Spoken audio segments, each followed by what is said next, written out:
नमस्कार, आप देख रहे हैं आई इंडिया और मैं बबीता सिंह। और महाशिवरात्रि भगवान शंकर और पार्वती के मिलन की महापर्व। भगवान शिव कल्याण कारक हैं। भक्तों के प्रति उनकी दयालुता के एक नहीं अनेक प्रसंग का वर्णन धर्म ग्रंथों में आया है। इसलिए उनका एक नाम भोलेनाथ भी है। देवों के देव महादेव की पूजा अर्चना का उल्लास सावन माह से कहीं अधिक महाशिवरात्रि पर्व पर देखने को मिलता है।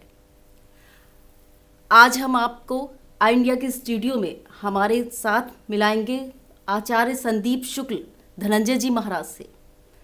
हमारे बीच मौजूद हैं आचार्य संदीप शुक्ल धनंजय जी महाराज। उनसे जानेंगे महाशिवरात्रि महापर्व का शुभारंभ कब से हुआ, इसका सामान्य जीवन में क्या महत्व है, जैसी अन्य कई महत्वपूर्ण बातें हम आचार्य जी के माध्यम से दर्शकों तक पहुंचाने के लिए चर्चा करेंगे। बता दें कि इस बार महाशिवरात्रि पर्व 1 मार्च को मनाया जाएगा। राधे राधे आचार्य जी। राधे राधे। स्वागत है आपका आई इंडिया के स्टूडियो में। आचार्य जी, महाशिवरात्रि का पर्व बहुत ही महत्वपूर्ण पर्व है। हम जानना चाहेंगे और दर्शक भी हमारे जानना चाहेंगे, महाशिवरात्रि पर्व का शुभारंभ कब से हुआ, इसका सामान्य जीवन में क्या महत्व है? बहुत अच्छा प्रश्न आपने किया है जी। महाशिवरात्रि वैसे तो आदिकाल से मनाई जा रही है जी। लेकिन इसके लिए जो है प्रमुख 2 कारण जो है वो सामने आ रहे हैं। जी। उसके लिए 2 कथानक मिलते हैं।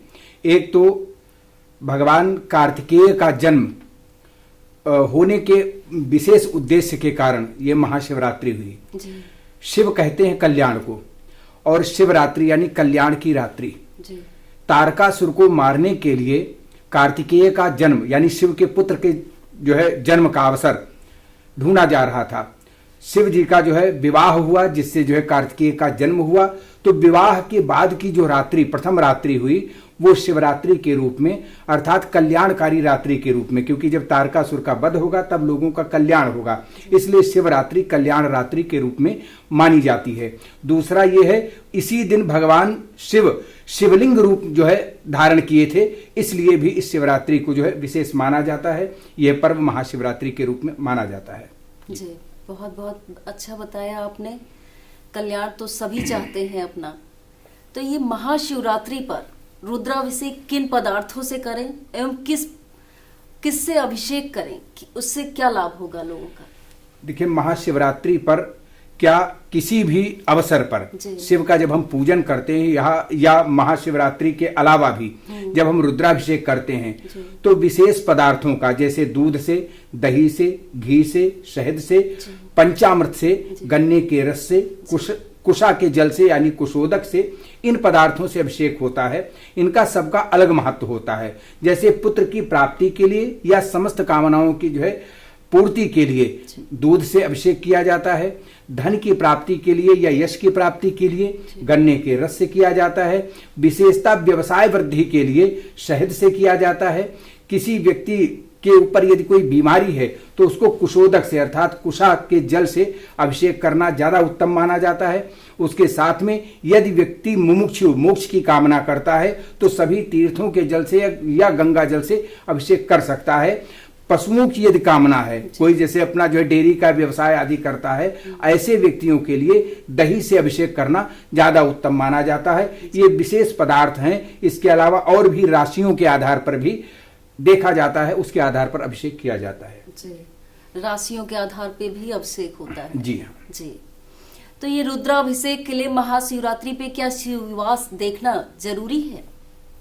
देखिए, शिववास तो किसी भी शिव पूजन में देखना जरूरी होता है। जी, जी। यदि आप कोई भी अनुष्ठान कर रहे हैं या विशेष पूजन कर रहे हैं तो शिववास देखना जरूरी होता है। उसमें भी ज्योतिष का एक जो है सिस्टम लागू होता है, उसके आधार पर देखा जाता है। तिथियों को दूना करके उसमें 5 मिला करके 7 से भाग करके शेष संख्या को जो है देख करके शिववास देखा जाता है। उसमें जब शिव जी जो है पार्वती के साथ में गौरी सानिध्य में होते हैं तब अच्छा होता है, या शिव जी जो है जब कैलाश पर होते हैं तब जो है अच्छा होता है। इन स्थानों पर जो है शिववास अच्छा माना जाता है।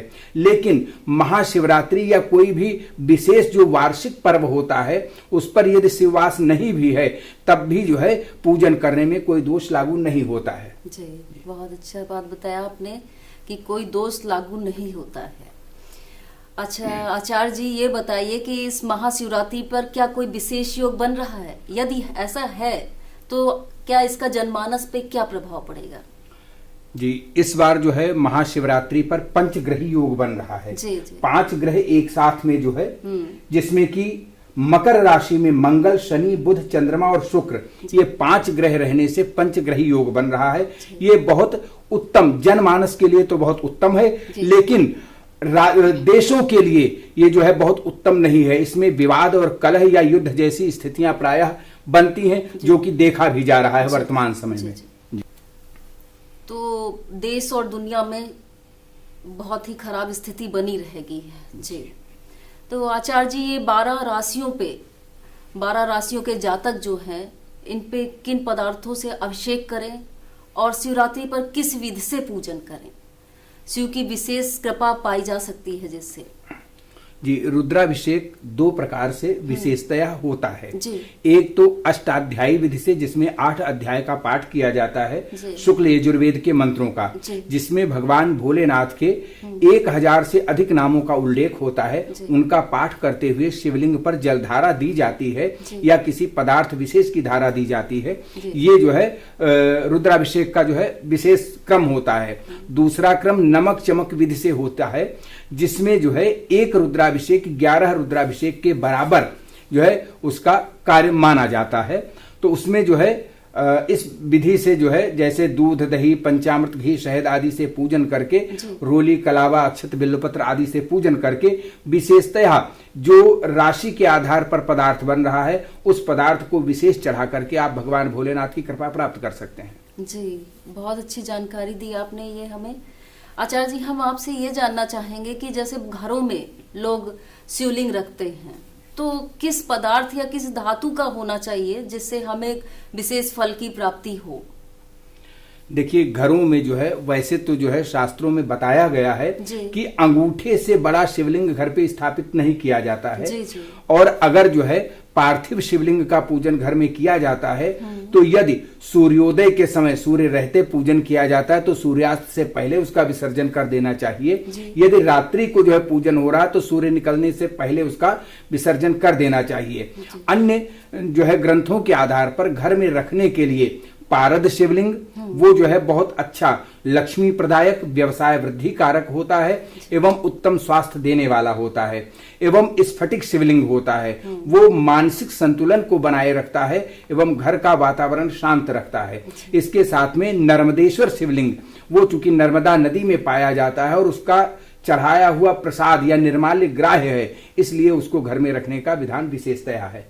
जी, बहुत अच्छी जानकारी दी हमारे दर्शकों को और हमें भी। तो आचार्य जी, आपका बहुत बहुत धन्यवाद। राधे राधे।